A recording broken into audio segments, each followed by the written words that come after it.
What is up, sports fans? We are back for another episode of The Fan and the End. I'm your host, as always, Steven Rychel. A little bit different layout today, as Ben Troupe, but had a funeral he had to go to, lost someone close to him, so he's paying his respects today. So me and Mr. Marvin Powell the third is going to hold down the house for everyone today. We're going to have some fun on here as we always do when we're on the Fan of the End. Marvin, how are we feeling today, my brother? Listen, feel good. It's the end of football season, so that's a real thing for me. I got to process that, and I'll be honest with you, it's always been a little depressing to me. Once they have the Super Bowl because there's no more football. And I'm a football junkie. I need it. So outside of dealing with that, I'm fortunate. And I'm blessed, man.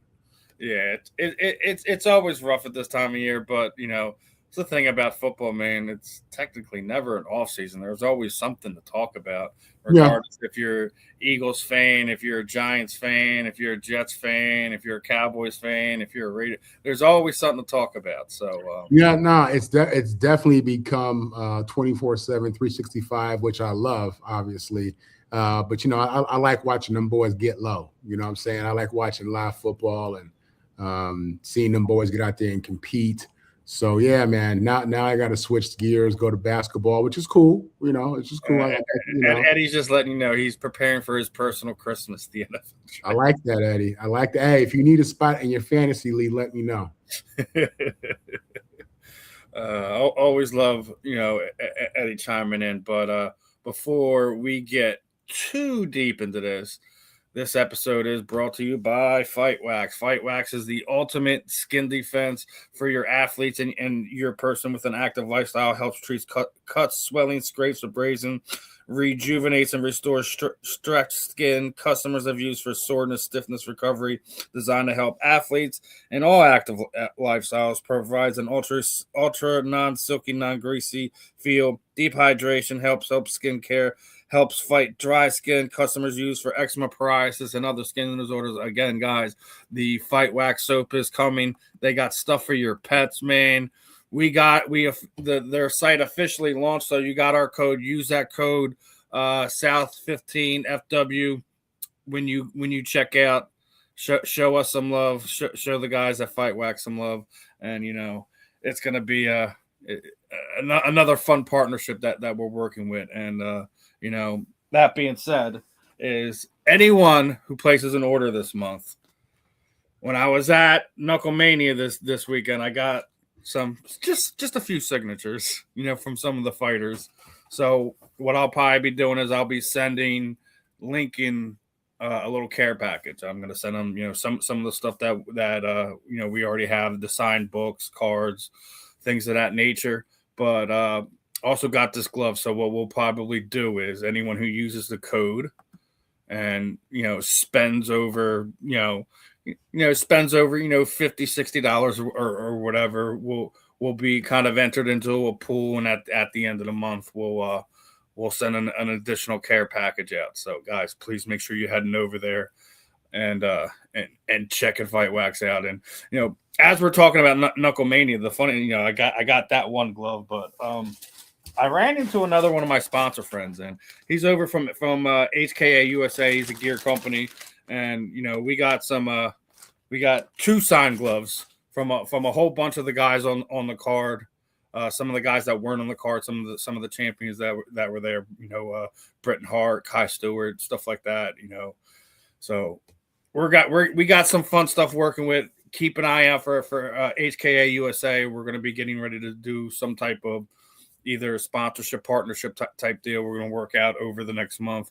Keep your eyes out on that. So again, it was a fun weekend for me. A little bit of craziness. Anytime you're dealing with the combat sports world is a little nuts. But I did want to touch on one thing on it. And me and you were talking about this right before we got on air, and it was a great event this weekend.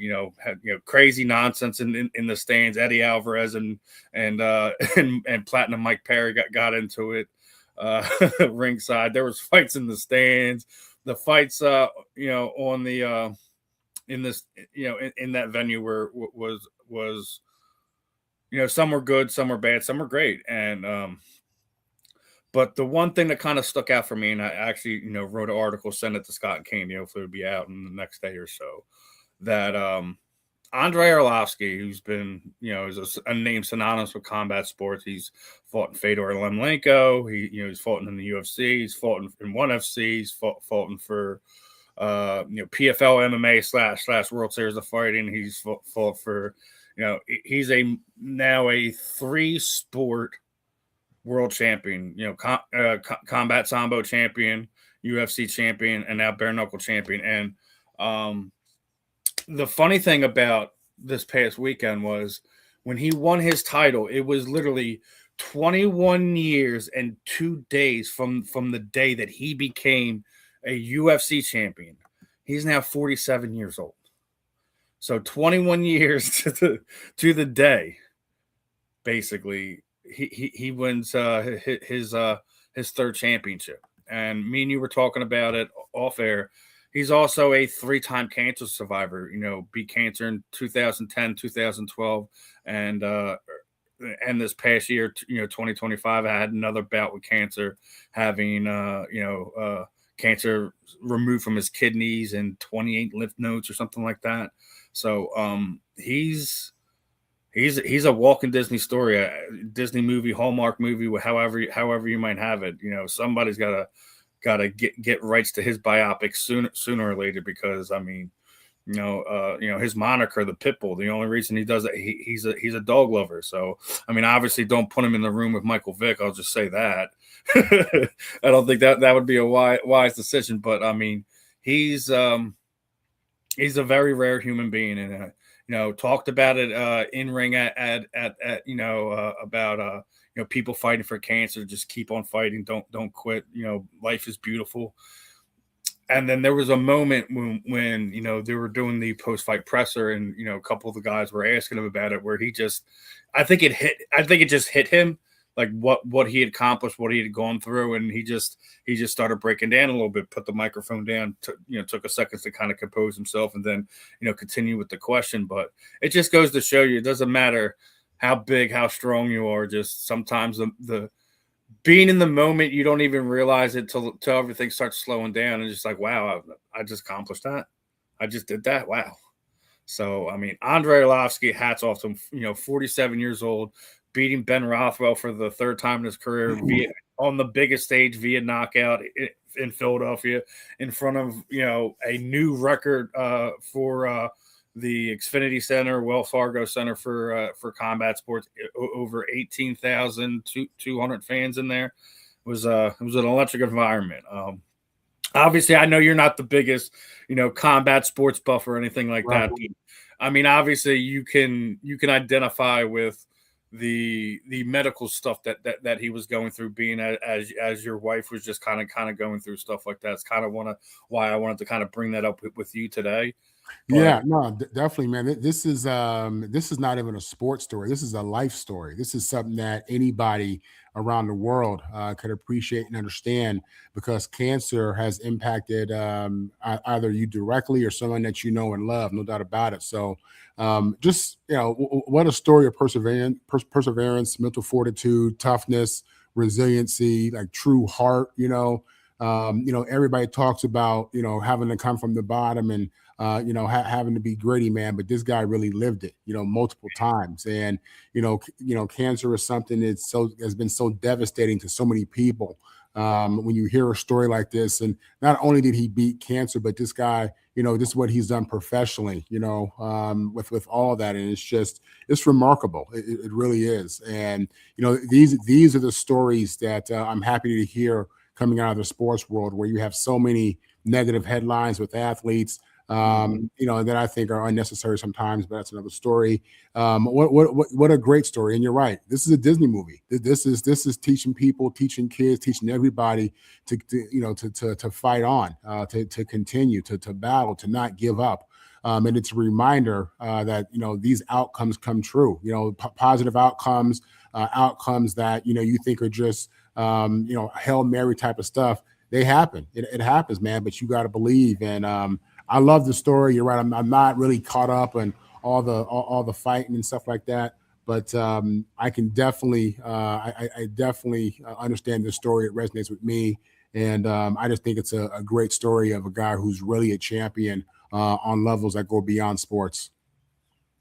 Yeah, it's again, it's just one of those things. And here's the other thing: like he didn't have normally when people fight cancer, it's like 2-3 years before they kind of get back in there if they're an athlete kind of doing their sport. I think that the most time he's been off during that period of time was like 6 months. Wow. So in less than 6 months, he's back in there and he's fighting people.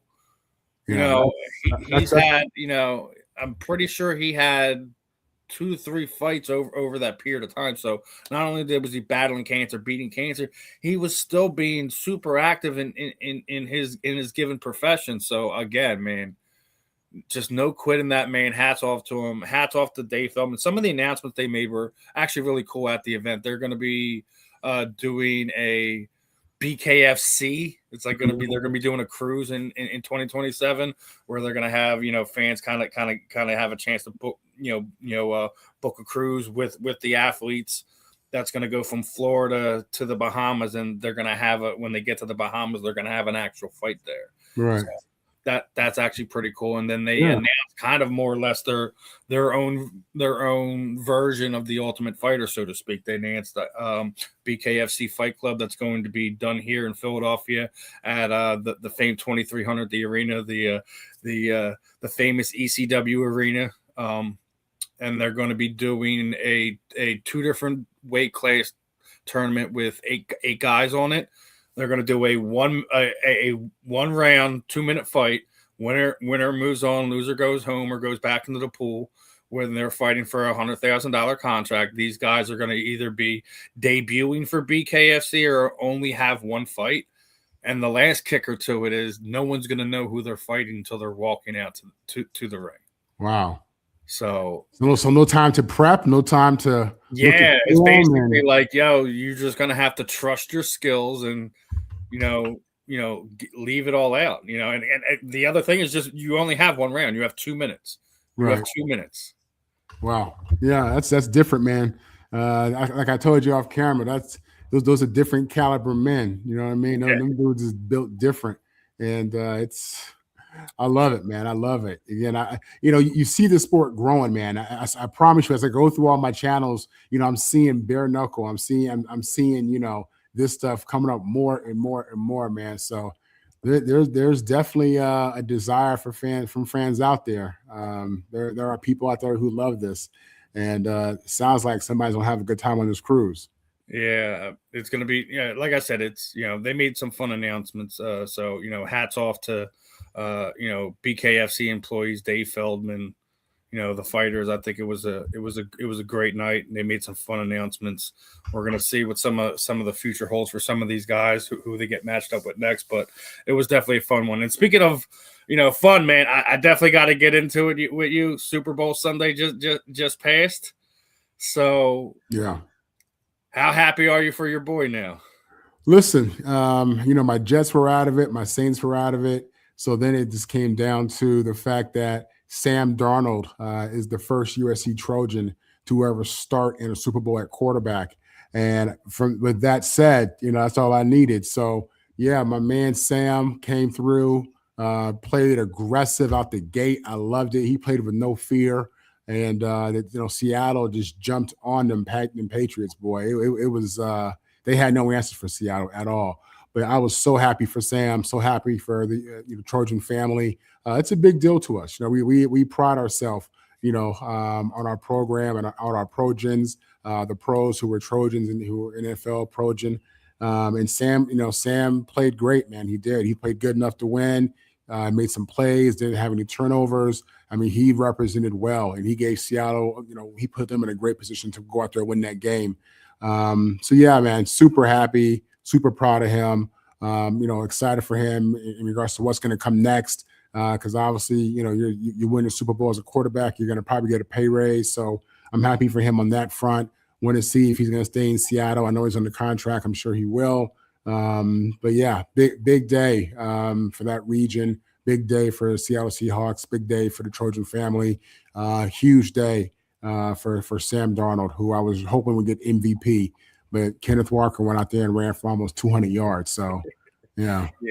It should have been because that they had a penalty wipe away a 70-yard touchdown for him right within the last I think it was the last 4 minutes of the game or something like that. Yeah. So I mean, it definitely should have been Kenneth Walker, and it basically played out exactly how I said it. I wasn't trying to disrespect the Patriots, so I basically said I'm going with the veteran here. I think Sam Darnold did what he had to do. Did exactly what I'm like. He just doesn't. He just has to not be terrible. Not put him in a position to lose the game. Yeah. That's exactly what he did. Yeah. No, definitely. That Seattle defense was going to be too much. They were. So I mean, it's one of those things where we don't always get it right, but sometimes we know what we're talking about. Sometimes, people. Yeah, and listen, Sam's not. He's used to the big stage, man. Don't forget he had that epic Rose Bowl against Penn State when he was at USC when they had Saquon Barkley. Exactly, Saquon went off in that game, but Sam the man came through strong. He was clutch for us, and that's kind of been who he is, I think, and. Unfortunately, he gets drafted to my Jets. They don't know how to handle a guy like this, And I'm glad you mentioned that one. Hold on, I got to pull this one up. The Jets drafted just wasted him, and then he had the comment about seeing ghosts, and people just went wild with that. And but all he was doing at the same time was getting better, being bounced around. You mentioned your Jets, right? You mentioned Did you see his comments that when they asked him about his time there, he always looks at himself and feels like he could have done a lot more to help that franchise. So even after everything's said and done, he puts the time with the Jets on his shoulders. Doesn't sit there and said my coach didn't put me in the right position. They didn't give me my players or anything like that. Just shows you the type of man that he is, because it's just like, listen, I didn't do right by that franchise. Yeah, well, listen, this is really just leadership. This is him understanding, showing accountability. And just being a leader. And at the end of the day, we all know that it wasn't just on Sam Darnold. It just wasn't. I mean, whether you want to talk about defense or ownership or whatever it may be, it wasn't all on Sam, but he understands as a quarterback, as a starting quarterback in this league, there are no excuses. At the end of the day, if the quarterback does well, you give credit to the teammates and coaches. If it doesn't go well, you take on that responsibility and you show accountability from a quarterback leadership position. And that's what you see here, really. Listen, that's what you want to see. You want a guy that has that kind of attitude, toward the mission, that really feels like it's all on him and he's all in. And, so I don't think he shortchanged the Jets in any way. I believe Sam went out there and played hard. But I think he's just saying he could have been better. And as a Jet fan, I'm telling you, okay, fine, Sam could have been better, but a lot of parts around him could have been better. So it's unfortunate that the Jets let him go, because they obviously, at the time, they picked the right guy. They had the right pick. At the number 3 pick, I think it was, they made the right call. They picked a Super Bowl caliber winning quarterback. Boom. And it breaks your heart if you're a Jet fan watching that, because listen, Pat Mahomes and Lamar Jackson messed it up, because they got these GMs wanting to see success and MVPs in your second and third year, period. Because that's what Lamar, between Super Bowl MVP and league MVP, Lamar and Pat, they came out the gate balling in year 2, 3, and 4, and some of these quarterbacks need time to develop. Some of these organizations aren't really built and ready for right now, even with the young quarterback. And that's kind of, the Jets were involved in all that. So we're part of all that. So it sucks, man, to be a Jet fan and watch your guy go win a championship with someone else. But, great game. It's been a common factor in New York over the last few years. You see Saquon go win the Super Bowl last year. You see Sam win the Super Bowl this year. So MetLife fans are not happy watching their guys go on to other teams and be not just successful, super successful. They're champions now. It's a rough one. Yeah, and it's same with and with Saquon as well, like you're saying, man. Situation where he goes somewhere else and wins them a Super Bowl, and it's just like, that's tough, bro.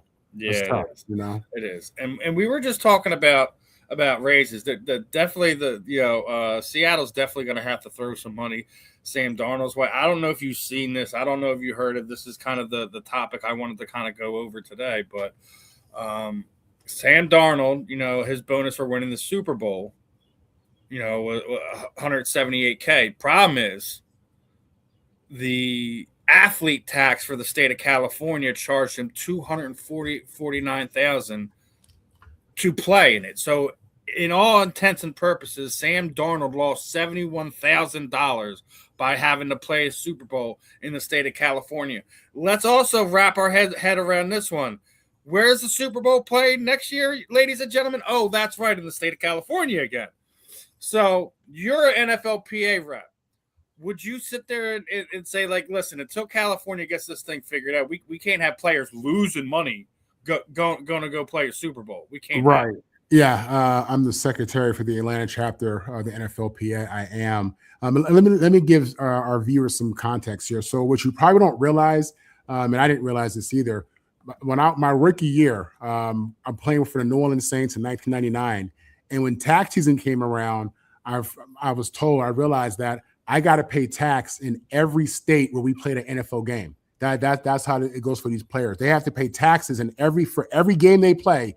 They got to pay that state tax. So California obviously is dreadful. We understand the situation and just what it costs to live out there, and how they tax, and people are leaving California left and right. So that's a horrible situation, man. It is. They absolutely have to address this, whether it's in the next CBA or for something they can jump on immediately. But that's just a horrible situation to be basically have to pay to hit your bonus. You're paying money once you hit your bonus. You're not getting money, you're paying money. It's kind of weird like that. So, yeah, I hate to see that. Fortunately, this next contract that Sam's going to get, don't worry, it's going to fix all that. This guy's looking. Listen, the going rate right now is 50 mil minimum, So right. Even if he ends up at 40 plus, I think 45 plus, he'll be fine, man. But yeah, that athlete tax is a real thing. Fortunately, these guys make enough money to where it's they're going to be okay. We'll just say, but yeah, that thing is lopsided. They got to figure that out. Yeah, they definitely do. Obviously, we have a few comments here. That's because California bases the jock tax off your yearly salary. Will the NFLPA stop letting the Super Bowl be in California? I'll say this much: no.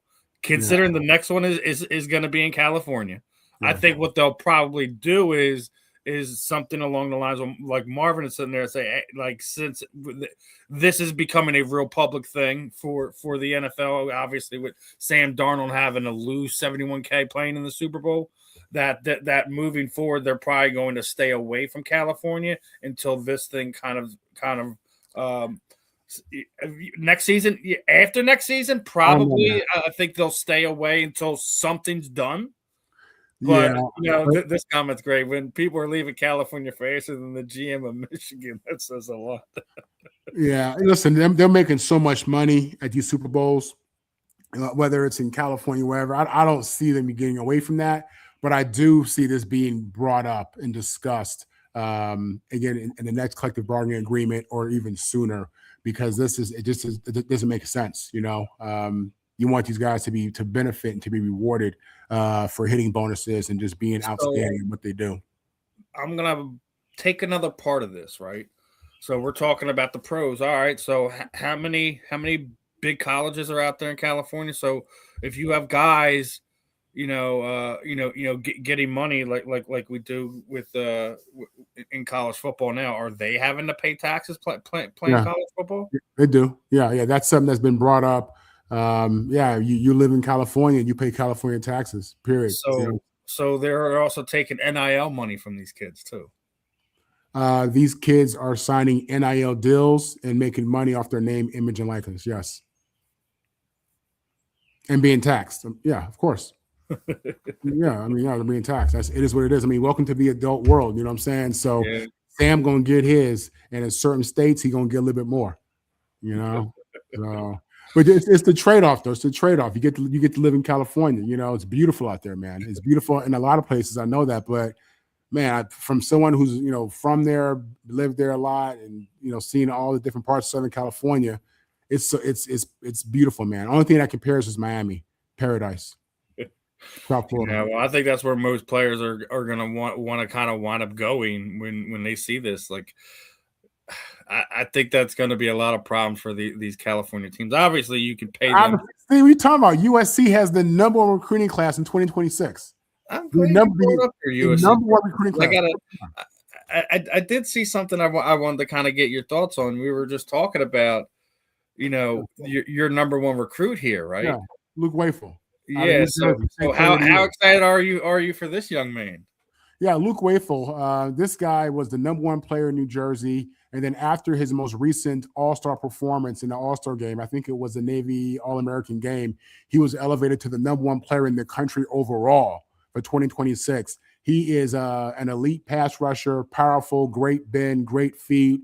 And he's someone who will definitely be in the rotation, in my opinion. Obviously, you got to earn it. What you did in high school means nothing once you get to the college. But I think when you watch him play, you watch him play against elite talent, which he just did in the All-American game, and you watch him dominate, and you watch him win in practice, consistently. You realize this guy, he's ready for this level. So, yeah, Luke Wayfield, defensive end out of Jersey, is phenomenal. We won him in an epic recruiting battle with Ohio State, Penn State.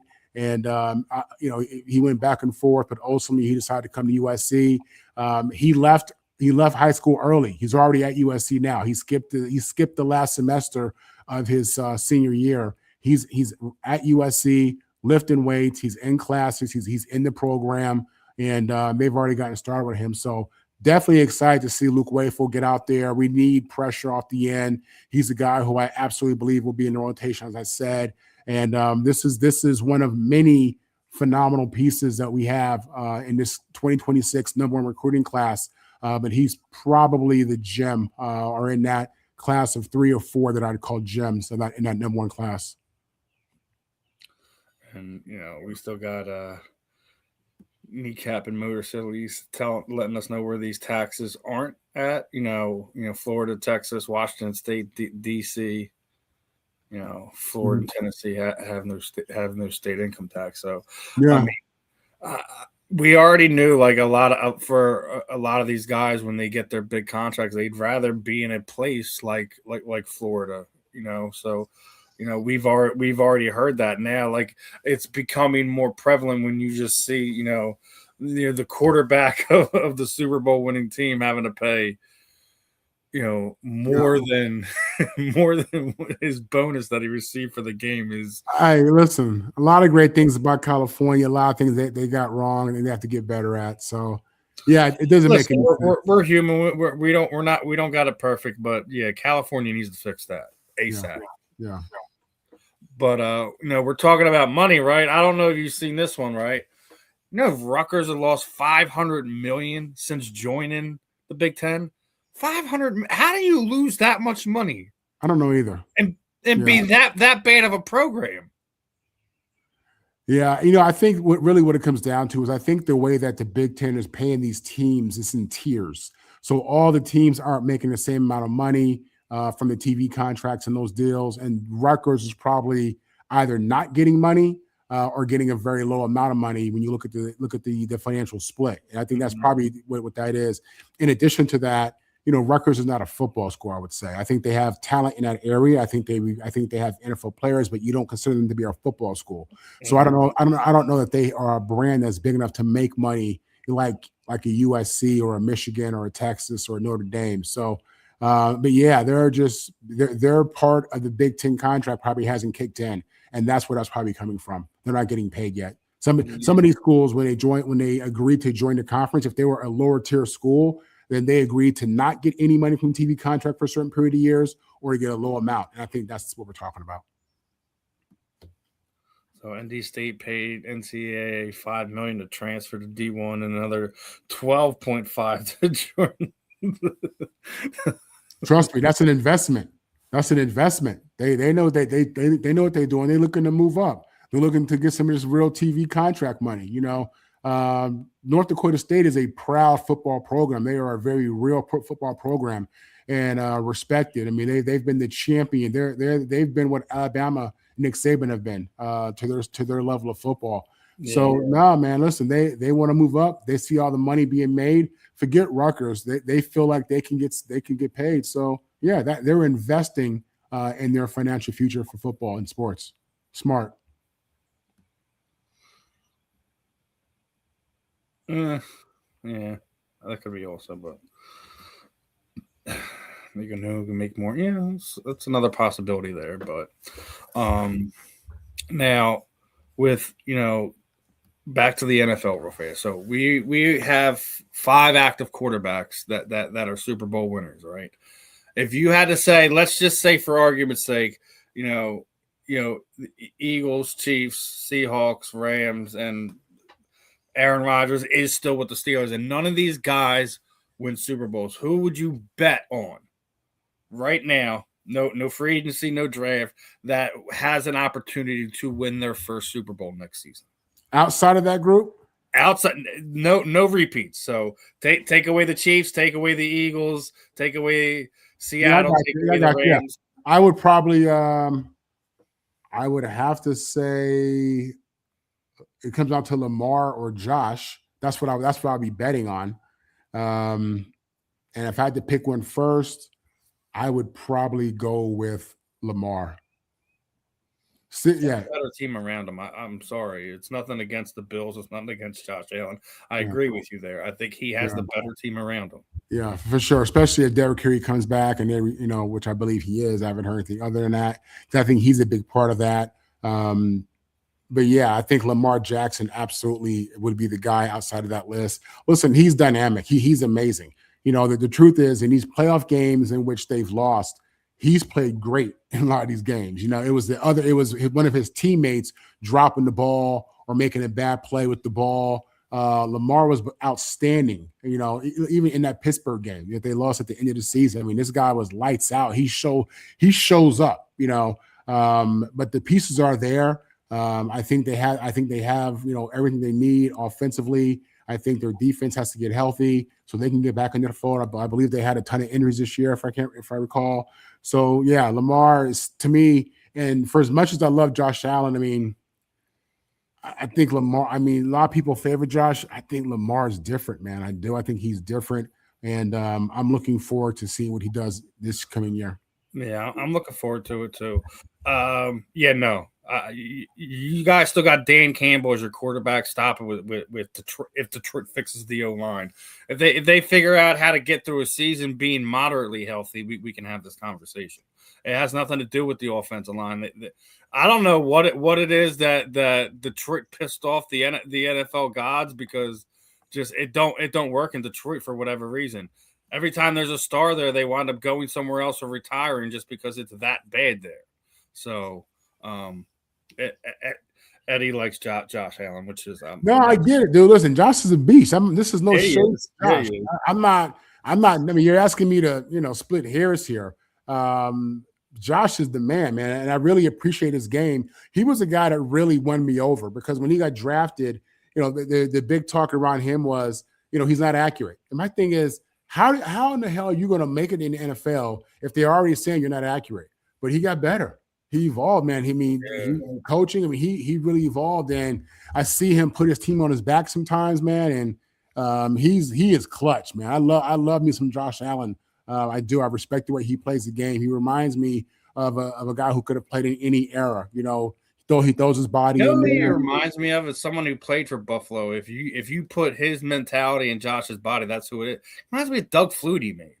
Yeah. A little bit. No, it's just a bigger, stronger, faster version of him. If Doug Flutie would have gave himself a perfect body, he'd have gave himself Josh Allen. Yeah, no, Josh is the man, dude. I believe that Josh has what it takes to win in Lombardi. I do, but just based on the question Steve asked, I think Baltimore has a better roster, and I think Lamar he's just constantly clutch, man. His team around him really fails him. So. Yeah, I mean, and he's bringing up this, keeping Roquan Smith and giving him that 4-year, $100 million contract probably didn't help them. Listen, you can't tell when a linebacker is going to continue to ascend and play the way that they've been, or when they've hit their ceiling and then they just come falling back to earth, so to speak. So Yeah, listen. Roquan, man, I liked him in college. He was great coming out of Georgia. I think he's a good player. I do. It's a lot of money. That's a lot of money to give a guy, but we'll see. We shall see, my friend. We shall, and it's gonna be interesting season next year. Obviously, we don't know when exactly or how healthy Patrick Mahomes is gonna be. So, you might have this up for grabs beginning of the year to kind of see. Steve, watch out for Pat Mahomes, man. They get Eric Bieniemy back and running back. I already said it. I thought we've already talked about this on Inside the Pigskin. Watch out for Eric Bieniemy to kind of like really, really kind of say like I'm still here, and I'm gonna show you. You guys forgot about me, and this is not only Patty Mahomes' revenge tour, but it's Eric Bieniemy's revenge tour as well. So yeah, man. Listen, this is Eric Bieniemy is the guy that was holding guys accountable in practice. He's the one that was cussing these dudes out. He was the one that was getting under these dudes' skin. And you need that. You need that. This is a good thing for KC, getting him back in that building, helping push that offense, and ultimately probably transitioning to their head coach. If Pat Mahomes is healthy, this is his league. Period. Yeah. He owns this league. When you look at 7 straight AFC titles, that's come on, who does that? Or AFC championship games. 7 straight AFC championship games. Who does that? That's that's like LeBron James, what he did in the East. With eight championships in the East. So, yeah, man, that's his level of dominance. It's fair to say, baby goat. It's very brave. We don't know that. We've seen some guys come back from these injuries faster than that. I don't think it may be November. 9 months. Could very well be October. He only misses a month. We don't know that yet. Everyone heals differently, so we'll see. But appreciate you tuning in. Well, you got to think. 10 years ago, Adrian Peterson tore his ACL, came back in 9 months and ran for 2,000 yards. Yeah, that's what I'm saying. Like we don't know. Like everyone heals differently. Yeah, man. Yeah, so. And how many times are doctors spot on about this? Please. When did he get hurt? Was it November he got hurt or December? Yeah. It was at the end of the season. I would say if you're a Chiefs fan, you hope for October, but you don't want to rush it either. So we'll see what happens as the season tends to get closer and we get through OTA training camps, all this other stuff, and see where Patrick's at. I've already kind of given that he wasn't going to play the first month of the season. I see him sometime in October coming back. I may be wrong. But bottom line is he'll be back. That's the bottom. He'll be back next season. Yeah. Bottom line. So, a couple other things I kind of wanted to go over. We were talking about the Hall of Fame. We've been talking about the Hall of Fame. And this has nothing to do with, the Bill Belichick thing. The class has come out. We already said it. That it had to have Roger Craig this year, and it did. So, took him 30 some odd years, but it finally happened. But Drew Brees, Kuechly, Fitz, and Vinatieri, are you happy with this class, or do you feel that there should have been this is an amazing class. This is an amazing class. There's nobody on that list that you look at and you snub or you turn your nose to. Drew, listen, to the people of in New Orleans, Louisiana, he's their GOAT. He's the GOAT to them, and I get that. Drew was amazing, had an amazing career. He took his numbers, his stats. What he did for the city of New Orleans, on and off the field. This dude was it. And then you look at guys like Larry Fitzgerald. When in his prime, this guy was just clutch, man. He was automatic, You don't have too much, he was automatic. Luke Kuechly, he played the game. Listen, if he would have continued to play this game, we're talking about arguably the greatest linebacker in NFL history. He retired early. All right. 9 seasons. How rare is it to see a guy like that get in too? Right. The kicker. Listen, typically you would say, he's the kicker. Nah, man. Vinatieri was a special one. Man, listen, as clutch as they come, big moments, mentally tough. I mean, that's that. I mean, he's a football player playing kicker. I love that guy. You And could then put 3 Super Bowls on his back from the Patriots alone. yeah, yeah. And then you look at the guy who you were talking about, Roger Craig. First of all, Roger Craig should have been a first ballot Hall of Famer. That's the bottom. Let me get that out the way, okay? You just don't understand that he was such a key component to those great Niner teams that had Montana and had Rice, had Rathman, had Oates or the Jones. I mean, the tight end. Taylor at receiver. Roger Craig was the engine. This is a time when, even though we were talking about arguably the greatest of all time at that point in Joe Montana, none of that flows like it does without Roger Craig, period. The first running back to run for 1,000 yards and receive for 1,000 yards in the same season, people don't understand how this crazy that was at the time, and you haven't seen a bunch of guys do it at all. But this guy, he was the heart of that offense, in my opinion. Yes, they had an outstanding offensive line. You don't hear about that enough. A lot of times that gets thrown in Emmitt Smith. Oh, look how good his O-line was. But no, man. Roger had a very good O-line as well. So, but no, he was a man, physical, knees, ran, powerful, fast, smooth. He was the one, his knees were damn there in his chest when he ran. Man, out there, listen, you didn't trust me. You didn't want to tackle Roger Craig. You didn't want to coming out of Nebraska where they just breed running backs out there, tough physical running backs. You didn't want to tackle this guy, man. He was. Listen, I'm gonna pose an impossible question on you right now. I know this is gonna hurt. Yeah. You have to pick one. Your boy, Roger Craig, or your other boy, Marcus Allen. You only pick one of them. That's easy. Marcus Allen. Marcus Allen is the EGOT of football. EGOT, term they use in theater, Emmy, Grammy, Oscar, and a Tony. Marcus Allen won every single award that you can win as the best player in football from high school all the way through the NFL.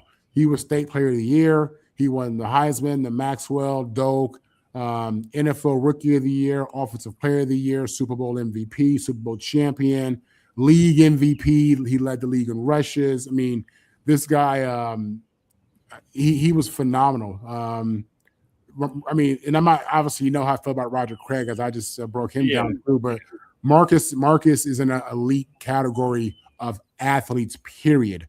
And just the reality is, unless you're a football junkie, a sports nut, a lot of these younger people don't realize that. These guys in their 30s, early 40s might not realize that, but Marcus was as high as you can get on the list of athlete in regards to success.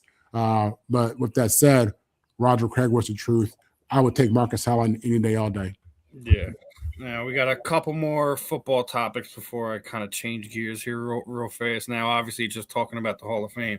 Here's next year's list of potential Hall of Famers. Rob Gronkowski, Ben Roethlisberger, Adrian Peterson, Richard Sherman, Cam Newton, Antonio Brown, Alex Mack, Andre Whitworth, Eric Weidl, Gerald McCoy, Le'Veon Bell, Joe Hayden, Malcolm Jenkins, Brandon Brooks, and Dante Hightower.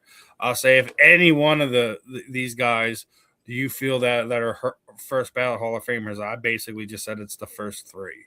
I completely agree. Gronk, Ben Roethlisberger, and Adrian Peterson are the only ones I would consider to potentially be first ballot Hall of Famers. Richard Sherman will absolutely be a Hall of Famer. I just don't think he's a first ballot.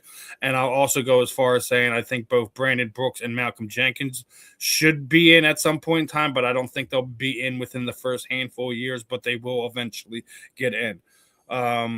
Your thoughts, brother? I'll be honest. I agree with the first three. And the next guy other than the first three I would jump to is Antonio Brown.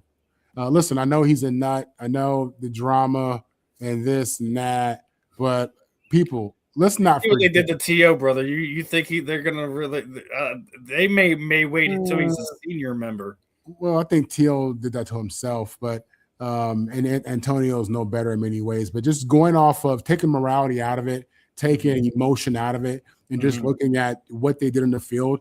If T.O. is not a first ballot Hall of Famer, who the hell is? Okay. People, it's one of those. Antonio Brown's kind of like Rodman. A lot of people know him from the circus. They know him from all the antics and all the crazy stuff. They forget he was a mofo. They forget he was dominant. He was a bully in the NBA. They forget this dude was dominating people in the NBA on them boards, and I feel like Antonio Brown's kind of the same way. So many antics and crazy stuff that you forget. He was cold-blooded out there, inconsistent, uncoverable, making catches like, did he catch that? Like consistently. Yeah. I mean, he was a heartbreaker. He was a heartbreaker out there. He was a game changer, game breaker. He was as dominant. He had a 4 or 5 year period as dominant as any receiver to ever play the game, damn near, maybe other than Jerry. So taking all the crap out of it and just looking at the field outside the first three on that list, the next guy to me that I would put in is Antonio Brown. Yeah, as we were just sitting here, one of the guys in the chats were basically saying he never is going to get in. He'll definitely get in. Quit during the game, he'd get in. It's just we have to get past this morality thing. We're only looking at what they did on the field. If we're only talking about what they did on the field, it's without question that he's get in. And I just sit there and said, who did I feel between us that we felt were going to be first ballot? I don't think that. The fact that it's his first year eligible, that's fine. I don't think that he's going to be a first ballot, even though number-wise and impact-wise he probably should be, but it's just the way that we've already seen how the selection process works is garbage, and it's going to be one of those things. Yeah, no, man, it's the process. Yeah, it is his Achilles heel, but it's one of these things like that in sports when we're talking about the greatest of all time, for whatever reason, we have to keep going back to this morality issue. Oh, well, they did this and they did that. And that's only a new thing, Steve, because Babe Ruth's in the Hall of Fame. Babe Ruth's story. Have you ever heard any stories about Babe Ruth? He was Diddy. He was Epstein. He was all that. No, I'm being honest. He was all that.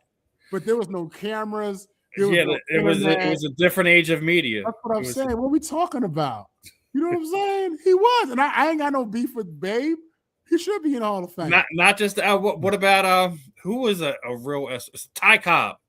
Yeah. Oh God. Yeah. He was a horrible. He was a real ornery SOB.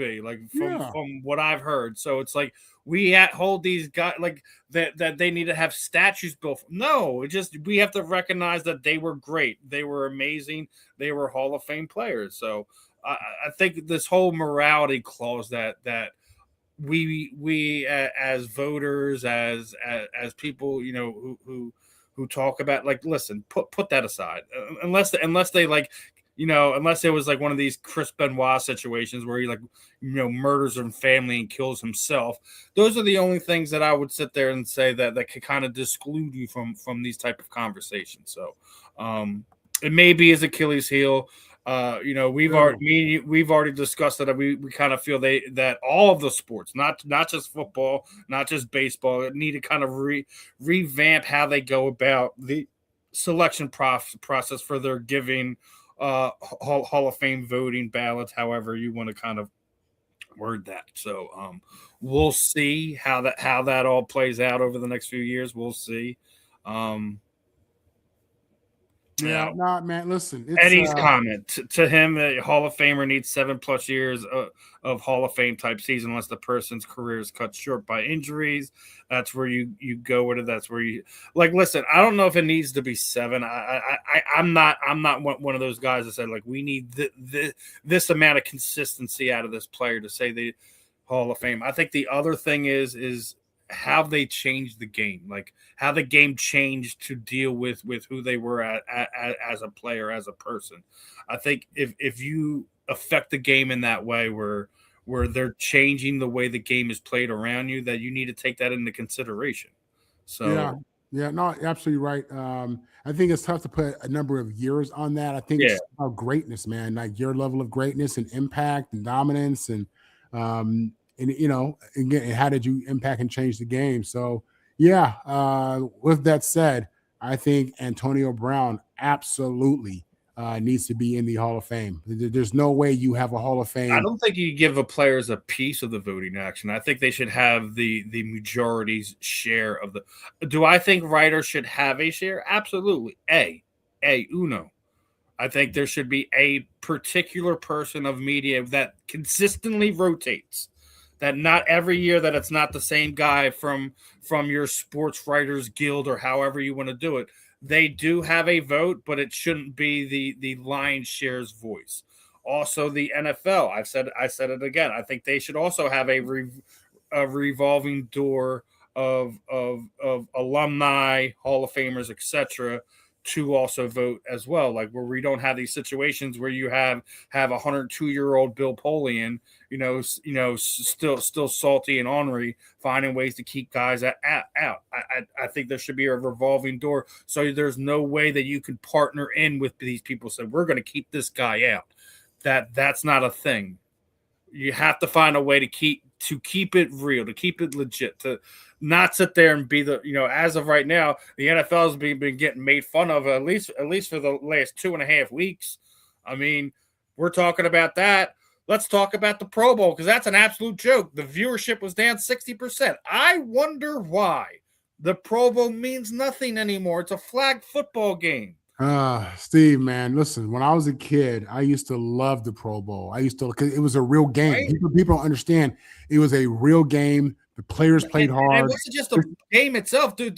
The skills competition they did the day before the game was always the best part of watching it. Yeah, it was great. They used to have the bench press contests, and I used to love that. My dad played in a bunch of He played in 5 Pro Bowls, and again, it was a game back then.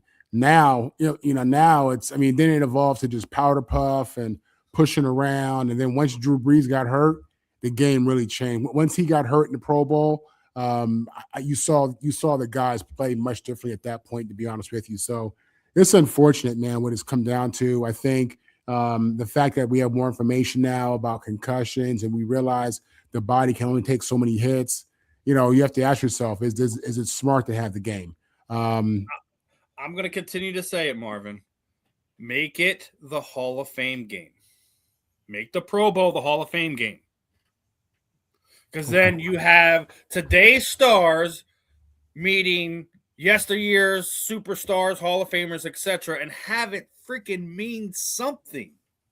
Because right now it's a flag football game where I think they said there was like 31,000 people that watched 3,100. I'm not sorry, not 31. 3,100 people were given tickets to the Pro. No one wants to watch it anymore.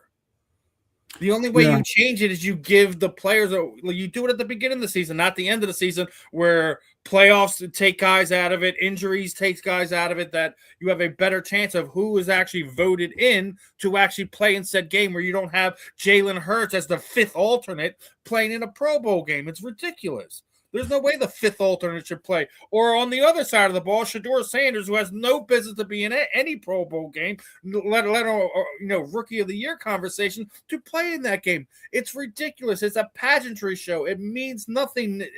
It's a waste of money at this point in time for the NFL. It's a wasted investment. You have to revamp the whole thing. Go ahead, brother. No, I mean, obviously they're losing money there on that viewership, but it's probably still profitable to some degree. I would think so, but no, man, it's just the bottom line is just the fact that they just stopped playing the game. And I think it's really more. I don't know if this is player driven, man, because you see the same thing in the NBA. The All-Star game used to be an amazing game, and now it's just guys is playing around, shooting threes, and playing with their friends. It's a different situation, man. It hurts, man. I used to look forward to watching all the best players in the NFL playing that game. This is before guys were making the mega contracts. So getting that check was a big deal. Getting that check, being the winner in the Pro Bowl, that was something relevant. That was a nice little check, whatever they got. But now it's just different, man. Now we have guys, again, making, signing $500 million contracts and Pat Mahomes, and it's a different day. The players viewed much differently. And the All-Star game obviously is just taking a hit on the fact that they don't want to get these guys hurt, and the guys, don't want to go out there and get hurt, and it sucks, but it's tough, man. It's tough for us who grew up watching it. Yeah, it is, and I'll continue to say this. I think it should be a part of the Hall of Fame games. Just my opinion. I may be wrong. Well, I don't think they would do that because when you look at it, what you're hearing now is that they want to cut down the preseason games. They want to add 2 more regular season games. So now we're going to 2 preseason games and 18 regular season games at some point. That's what Robert Kraft leaked out a couple weeks ago. I mean, they want more meaningful games.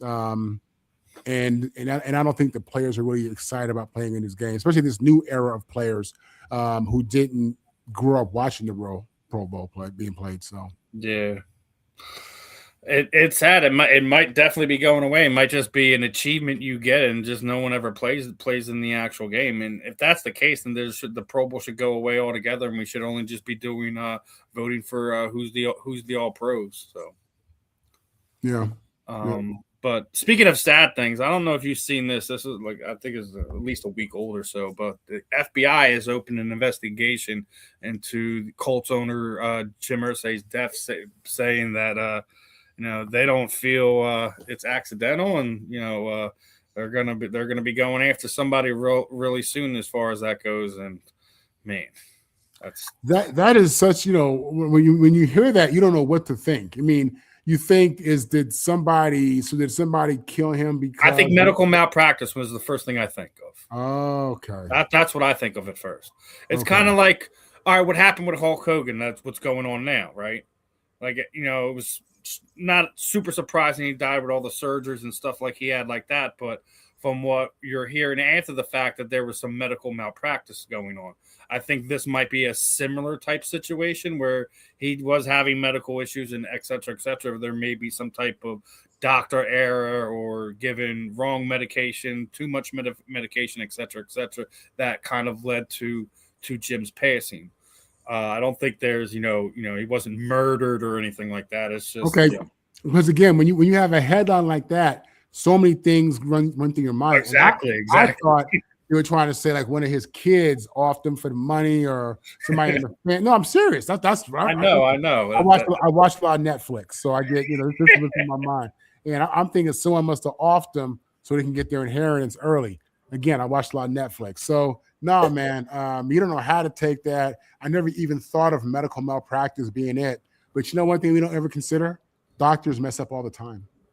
They mess up all the time.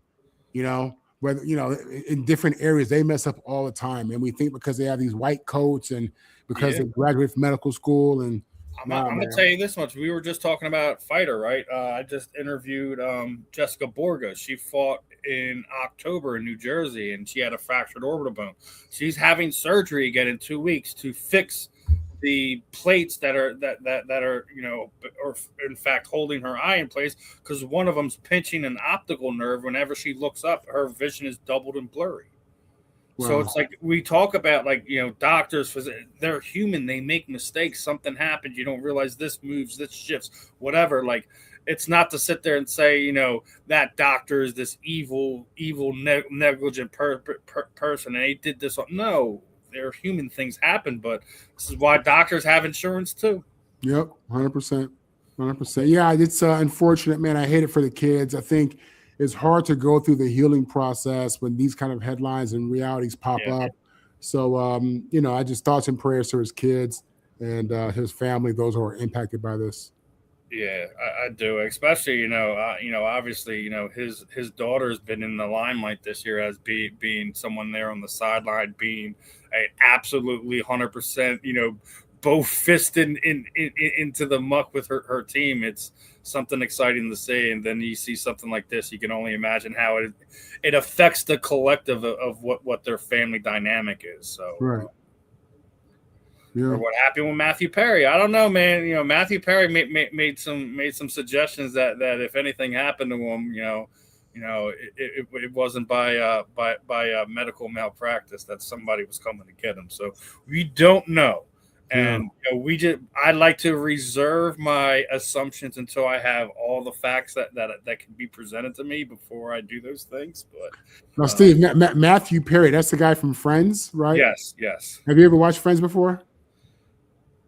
Parts. I could never sit down and get through all those seasons. I wasn't like the during that time, I wasn't like the sitcom TV guy. Like I wouldn't, it would be like in passing, maybe catch an episode here and there, but was never really. Hey, I'm proud to say I've never watched an episode of Friends in my life. Okay. Anyway, as you going through half the season, giving up on it.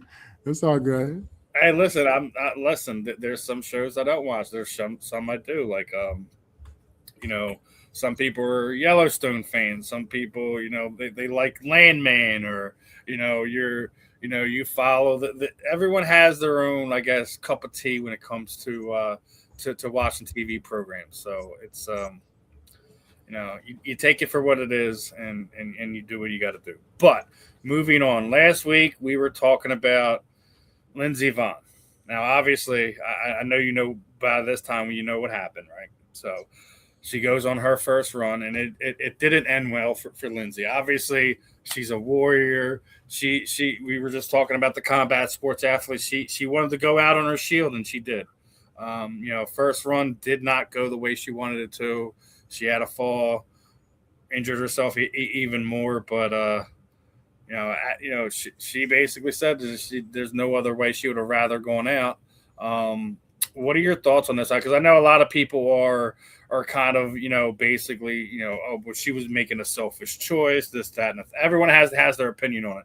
Listen, I'll always side with the athlete. If the athlete wants to, they know what they sign up for. They know what the possibility is coming when they go in a ring, go in the arena, go down a slope, et cetera, et cetera. So what were your thoughts on, obviously we talked last week about her decision to go, but the end result, and unfortunately she had to be airlifted out, had to have surgery, all that other stuff. So.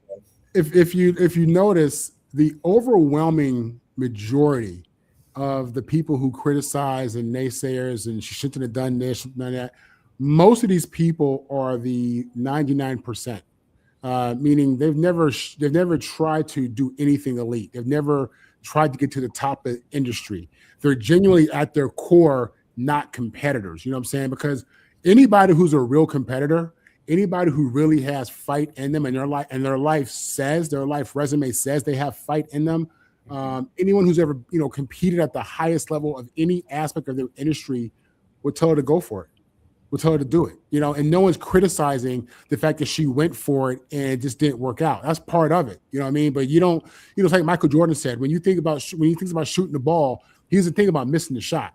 You think about hitting the shot every single time, and that's how you practice, and that's how you train, and that's just how you think. So she's a competitor who still has some dog left. She still has some gas in the tank, and that desire to be great was still there. I think it's always in you. I think it fades as you get older and you get away from your chosen field a little bit, but she thought she had a little game left, and she went out there, risked it all as you're supposed to, and it just didn't work out. And that's just how it goes. As a competitor, as a competitor / former competitor, I love it. I got this. This makes me think highly of her. I think this should show you, that she's just somebody who went out there and had the heart of a champion, and it just didn't work out. But I respect it completely. People should look at her as an example as to how to be. Don't be afraid to go for it. Doesn't matter your age and all that stuff. Stop making excuses. So yeah, man, I don't think it's selfish. I don't think anything like that. I think she's a champion. I think she has the heart of a champion. She's a competitor.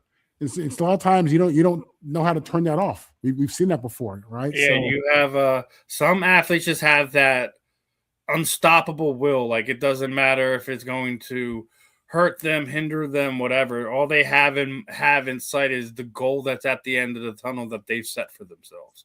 And she set a goal, and obviously blown knee didn't do anything. It took the actual event and the hill itself to kind of sit there and say, young lady, you need to sit down because this is the end of the road, unfortunately.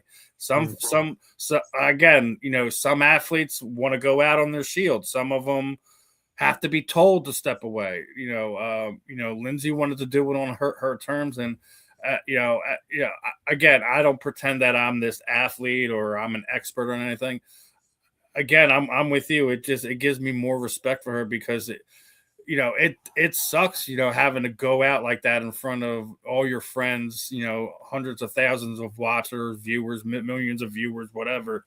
It's hard to sit there and have to fail on that type of level and still stand up, dust yourself off, and say that you're proud of yourself for regardless of what happened. So you can hate on Lindsey Vonn all you want. You can doubt her, you can question her. There's a whole lot of things you can question her for, but it was her last chance. She went for it, and that's what she was going to do. We already knew what that was. So Eddie, right on the same boat. It was probably her last chance. She was going for her last opportunity to get another gold medal. So I'm not going to fault her for that. And speaking of gold medals, did you see what happened? Oh man, I hope the video plays on your end. Okay, this will take about a minute and a half. I want to see if you see this. Right. So there's the medal, and there's the ribbon. Here's the little piece that is supposed to go in the ribbon to hold it in the medal. And yeah, it came apart. Some Olympians are celebrating their wins with broken medals. It's real. I broke it. After winning Team USA's first gold medal of the Games in downhill skiing, Breezy Johnson showcased her medal, which had separated from its ribbon. Do not jump in them. It broke. Meanwhile, Germany's ski team were jumping in celebration when one member's medal slipped off its ribbon. And figure skater Alyssa Liu said her gold medal doesn't even need a ribbon. These medals are the most expensive in Olympic history, thanks to the price of gold and silver skyrocketing. Chief Games Operations Officer Andrea Francisci says they're looking into the problem. Siamo a conoscenza della situazione, abbiamo visto le immagini, ovviamente stiamo cercando di capire nel dettaglio se esiste un problema, ma ovviamente abbiamo massima attenzione a questa vicenda, essendo la medaglia il sogno degli atleti, e quindi vogliamo che ovviamente nel momento della consegna tutto sia assolutamente perfetto, perché lo riteniamo davvero il momento più importante, quindi ci stiamo assolutamente.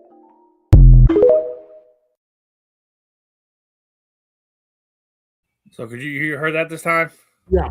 Okay.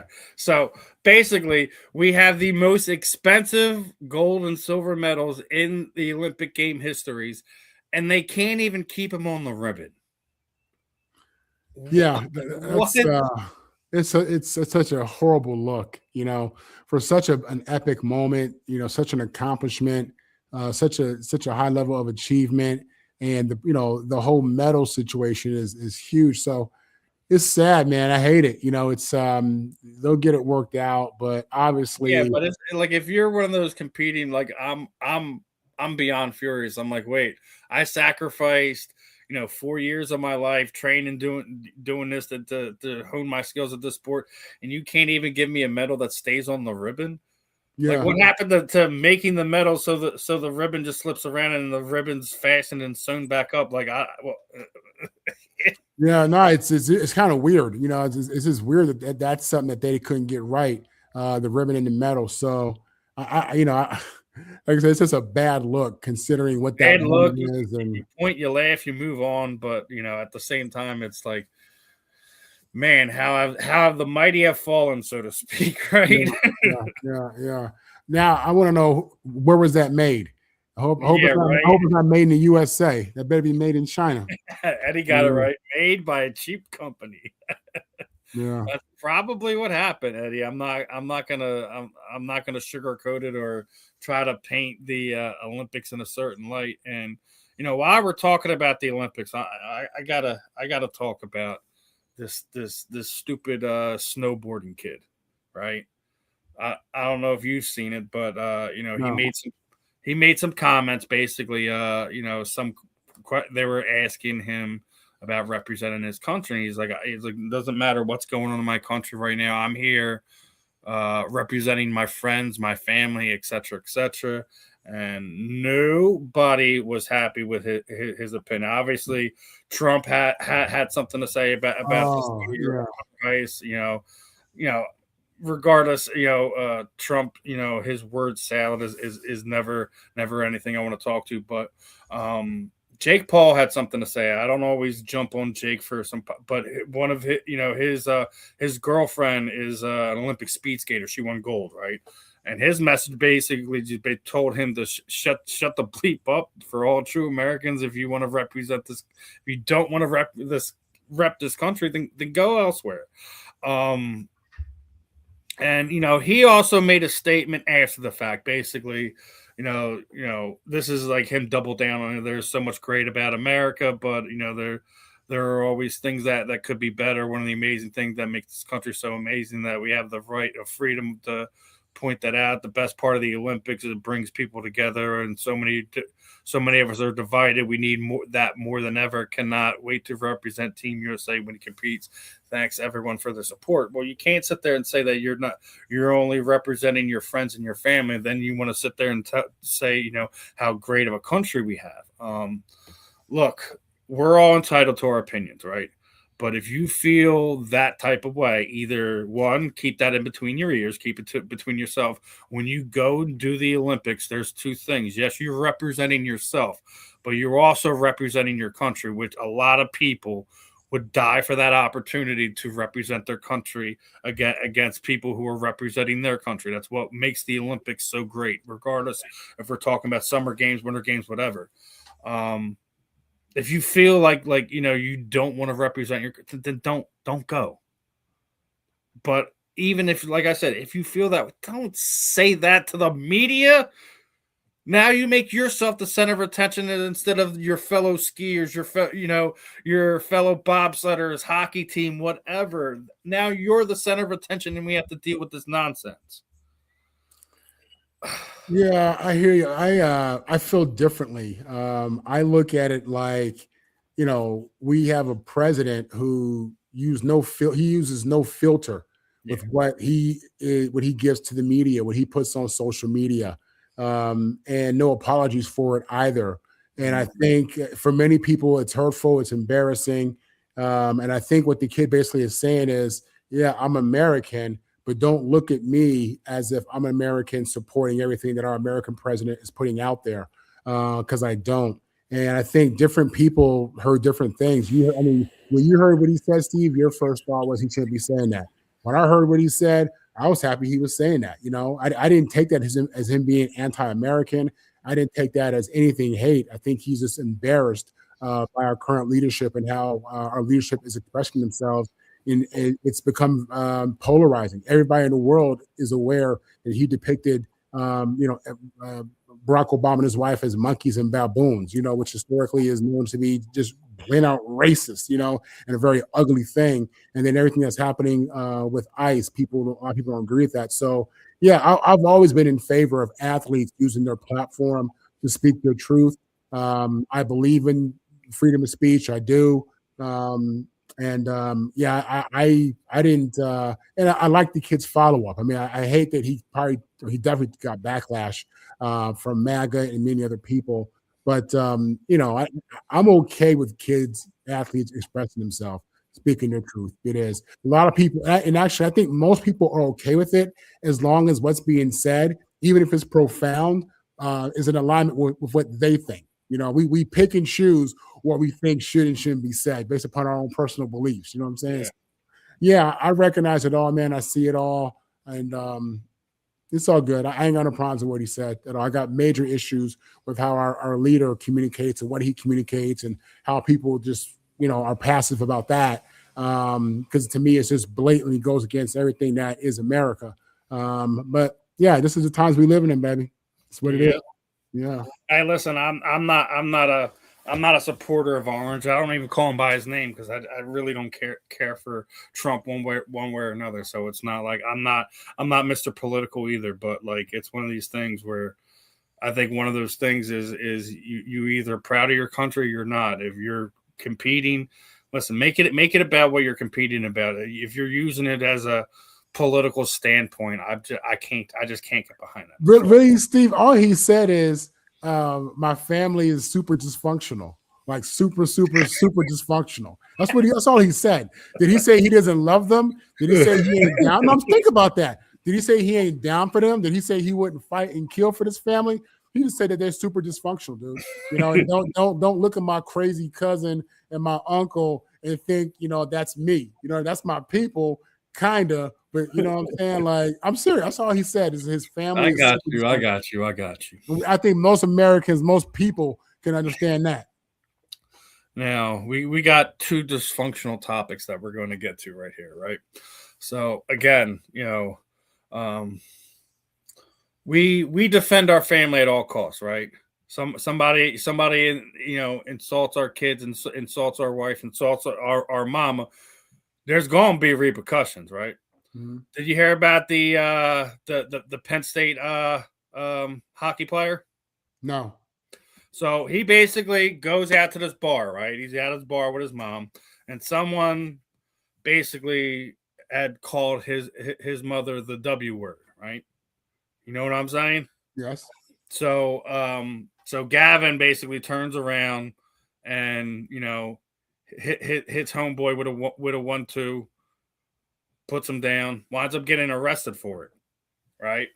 As discovery was coming out that, you know, the situation was incited because these kids were heckling around, calling his mother all kinds of names, and, you know, Gavin stood up and defended his mom's honor.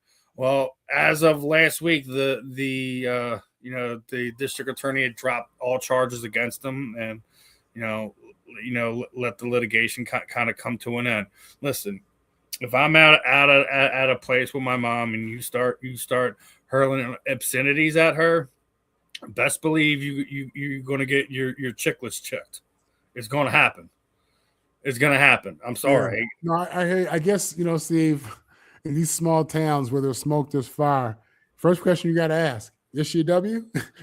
You don't know this lady, and I'm not saying she is. You don't know what these kids know. You got a lot of cougars out here. You don't know, you know, what website these college kids met his mama on. I'm just saying. All right. Now, if she's not a W, and these are just college boys being, you know, frat boys doing what they do. Yeah. Come on, man. Kids is cruel. You know, come on, kids that call you fat and ugly and then go do a cartwheel. You know what I'm saying? Like, they don't, you know, your kids is cruel even in college, man. It's tough.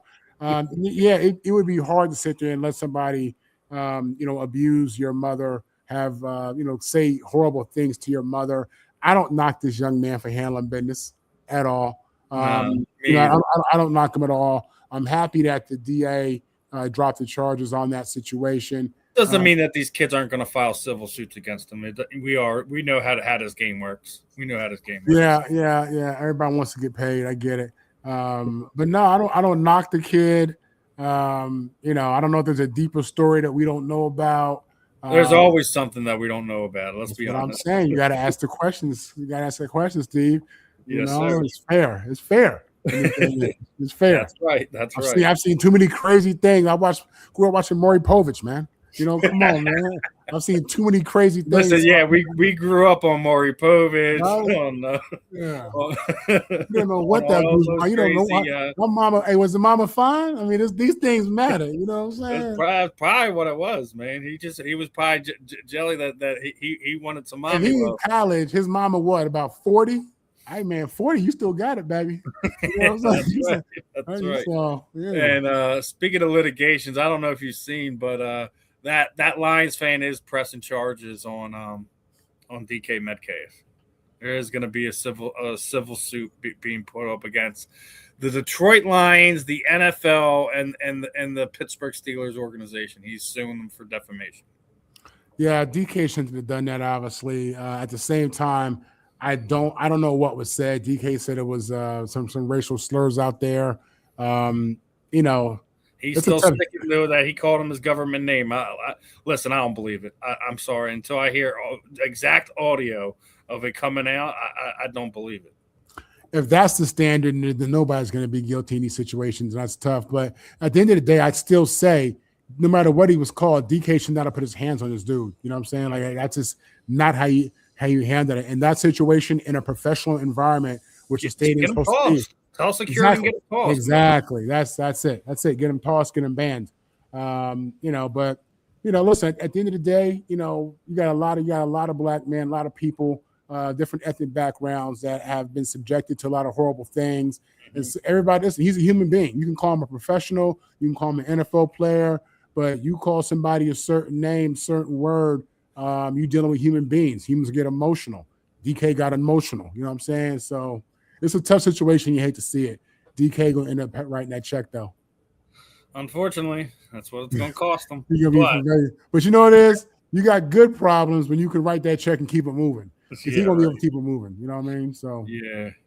And then you got problems like this young man. You know, I don't know if you've seen over the weekend, James Pierce Jr. had a domestic situation. You know, apparently used his vehicle to prevent his girlfriend from going to a police station.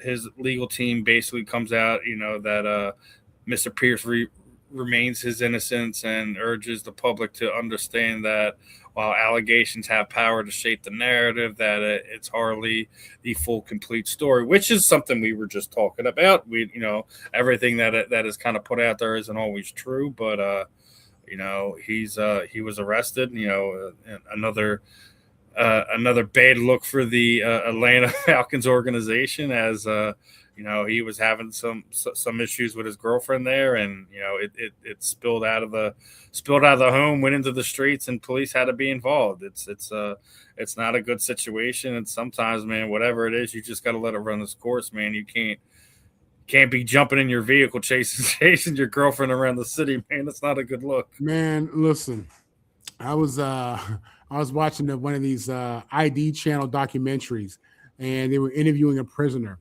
and he said that like 90% of men are in prison over drugs or a woman.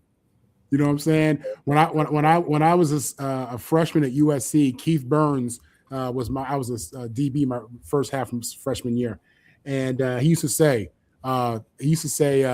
kitty cat is undefeated. He'd call it P.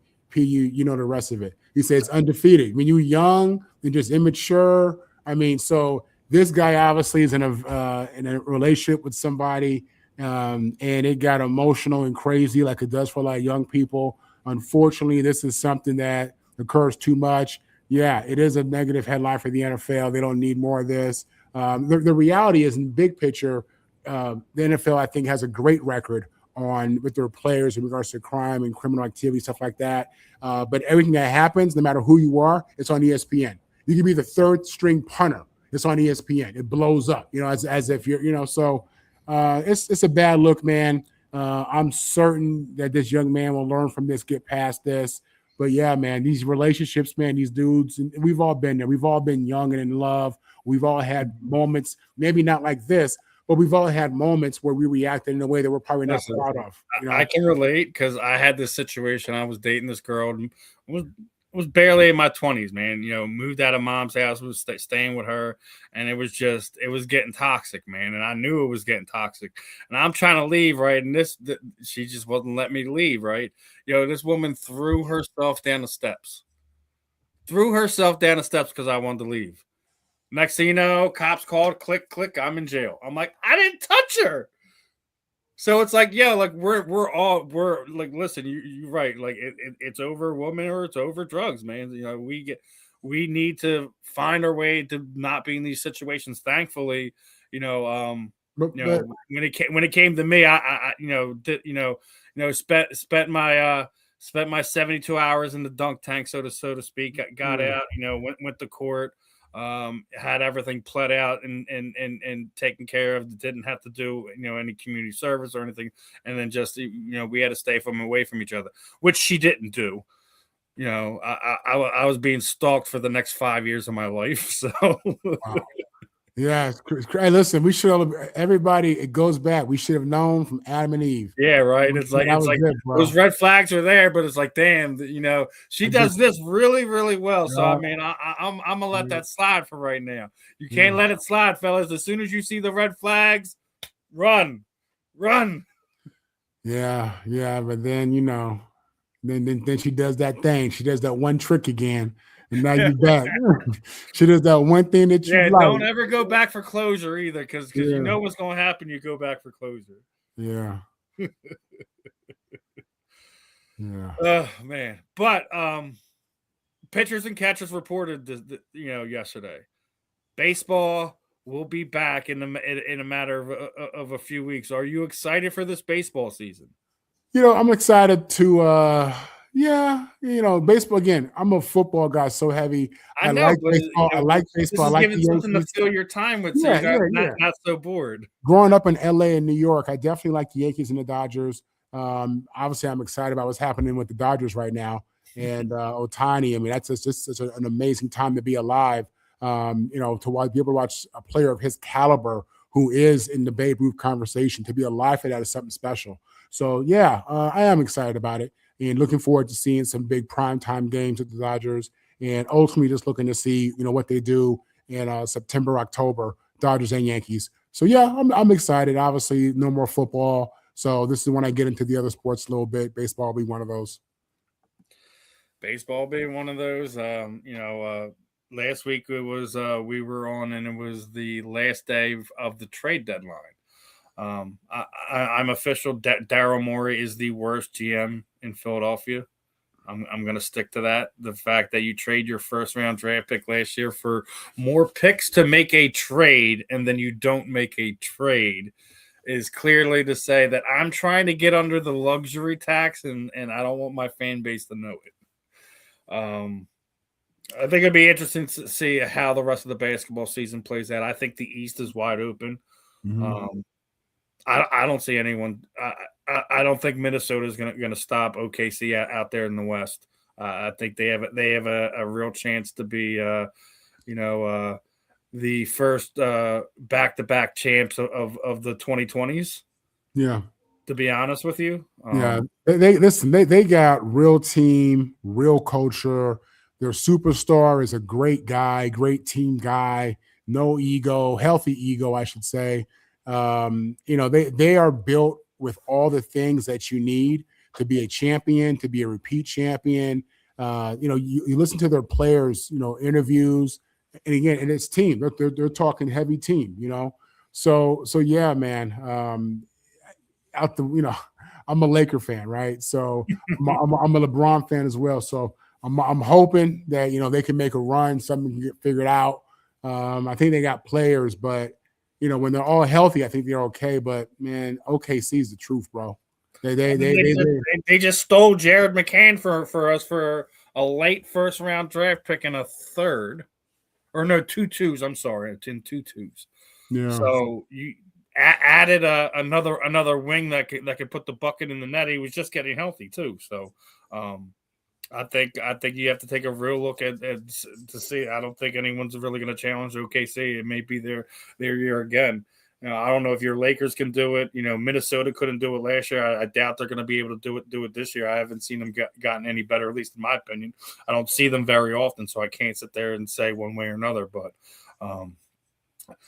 as we switch from football to some of the other sports, like I said, we were just talking the Olympics. You got baseball kicking back up. We're getting into the meat and potatoes of the basketball season now. So it's going to be interesting. Going to be an interesting few months. We still got the draft coming up in March, so we'll see what happens over the next month or so, and kind of go from there. But as we get ready to wrap this one up, Marvin, your final thoughts, your parting shots for today. Final shots. Listen. So yeah, we're going to the first weekend. No football. It'll be okay. We'll get that figured out. I always do. It's always a tough. The off season is always tough, but like you said, it's 24/7, 365. So I'll have some stuff to look at, and yeah, I am looking forward to seeing what happens with my Dodgers and Yankees this year. So, there are things I'm looking forward to as we get to the end of football season. Football season comes to a close, but yeah, how about my boy Sammy D, USC Trojans out there winning Super Bowls? Like I said, man, I predicted he'd be able to do it. I think he's gonna be able to do it, and hopefully Seattle does right by him, and pay that man. Yeah, exactly. Pay that man. He's been through the grinder, so to speak, and we'll see what the future holds for Seattle.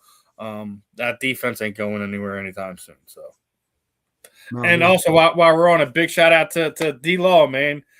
We were talking about getting out of New York and winning Super Bowls. The minute he leaves the Dallas Cowboys, he becomes a world champion. Cannot not make that a point today. Obviously, the Eagles fan and me got to throw some barbs at Cowboys Nation, so to speak. Yeah, no, good for him, man. I like him. Good player. Did you pay attention to media day, media week for the Super Bowl this year? Nah, not so much. What did I miss? So obviously Micah Parsons was there doing his podcast, right? So two things that were confirmed. One, he had AJ Brown on. AJ Brown ain't going nowhere. So the Patriots, the Ravens, everyone who thinks that the Eagles are going to trade him, it's not happening. You got anything from that podcast? That's one thing you definitely going to get. The other was the Eagles and Micah Parsons trade almost happened. Really? That the fact that the thing that stopped it from happening wasn't that there was an Eagle tax. No, it's because Jerry Jones wanted Carter. He wanted Jalen Carter, and as soon as he's seen Jalen Carter, he's like, no, I'm playing with him. I'm not. You're not. No, I'm playing next to him. So that's what kind of held that one up. That I couldn't imagine. Think about that one for a second. Then Micah Parsons probably would have been an Eagle, but this is before obviously the Jalen Phillips trade and all that. So that would have been interesting because I don't think. It would have been like how he struck again, Not just how he struck again, but that would have been, at least the next 4 or 5 years of having Micah Parsons absolutely terrorizing the Dallas Cowboys fan base twice a year. Yeah. That just would have been that just puts them over the top, man. Even if you take away the other player that they trade, Parsons is still young. He's still young. This 27, 28, something like that. He's still young. I mean, a guy like that, he's gonna. They pay you a lot of money to chase quarterbacks, and his skill set is getting better over the year. The game is slowing down to him every year. He still had 12 sacks last year, or was still missing the last 6 games or so. So that's my point. So he's young. This guy literally probably has another 75 to 100 sacks in him. That's realistic. I mean, I see him playing for a while. He's one of these guys that seems like he takes care of his body. He understands the business opportunity. He's just an asset to anybody who has him. Green Bay, just having a pass rusher, puts Green Bay, in position every year over and over again, man. So, yeah, if he stays healthy, man, one of the best trades in Green Bay history, along with Reggie White. Reggie White was the first big free agent. I don't think he was a free agent. Yeah, he was a free agent. There was no trade there. Eagles are just stupid enough not to be able to not to find a way to keep Reggie White. And what was it? 4 or 5 years later, he's a Super Bowl champion. So yep. And arguably one of the best interior exterior pass rushers this game has ever seen. So. Reggie was a rare one, but that'll put a wrap on today's episode. We'll be back next week with Ben. Ben, me, yourself. Tomorrow, I got Esteban, the Mohawk Rodriguez, BKFC Cruiserweight will be joining me, and there is an additional episode of the Fan in the End next week on President's Day, as we got the Bishop McDevitt quarterback Sebastian Williams should be hopping on with us. So we're gonna continue to keep doing the fun interviews, keeping pushing out fun content for everyone here on the South Florida Tribune Media Network. Guys, make sure you're hitting that QR code, giving the YouTube channel some love, like, subscribe, hit that notification bell so you don't miss out on any of the program. Other than that, I'm Steve. That's Marvin. This was another episode of The Fan in the End. We will catch you guys in the rebound, my friend. Peace out. Take care.